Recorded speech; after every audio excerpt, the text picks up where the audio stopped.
place does give you your dignity. It's like being in a 10-star hotel. Gives you a nice feeling of like who you are. They put the patient in the center of their care.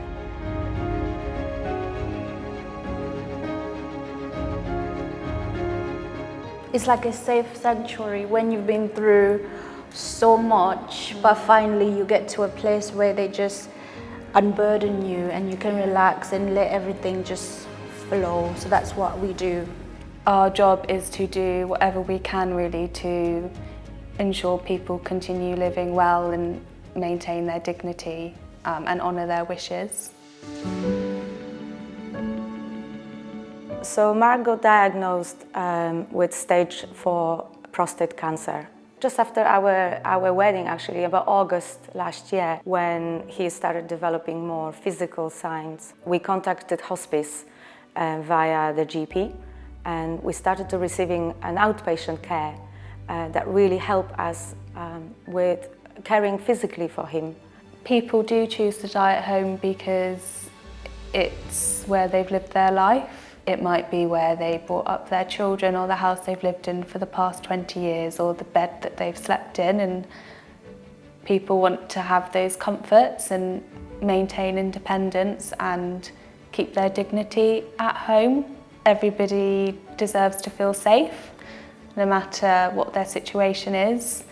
And the best part about my role is that I will come to you if you can't come to us, whether you live at home or in a nursing home or a hostel or a prison, you still will get care from us.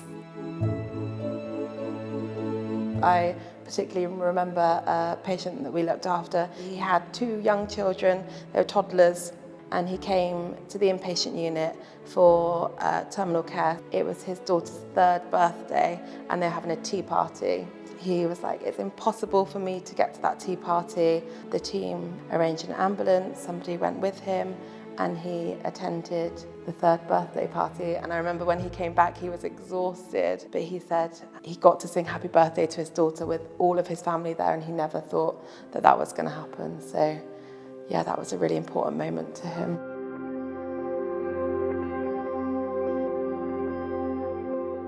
At some point, Mark's condition required additional care. It was suggested to us that the hospice actually is the best place to provide it.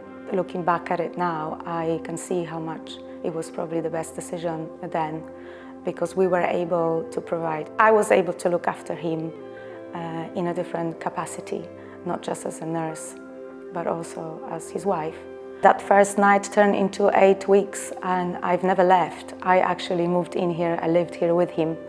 And I would say it was the most amazing, one of the most amazing things that the hospice actually provided for us. Basically, Mark died in his sleep, and I was by his side. And I fell asleep and I woke up and he was gone. And I never forget the nurses looking after him with the dignity and care and talking to him while he was already gone. It was a beautiful thing that they were able to do for him. I think it was, yeah.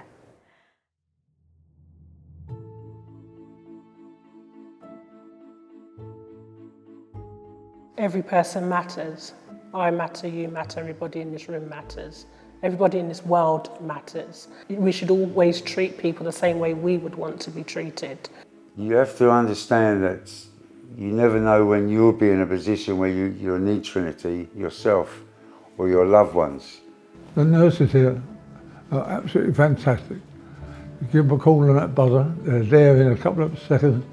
I came here quite broken person, and within a very short period of time, I felt my dignity come back, my pride come back.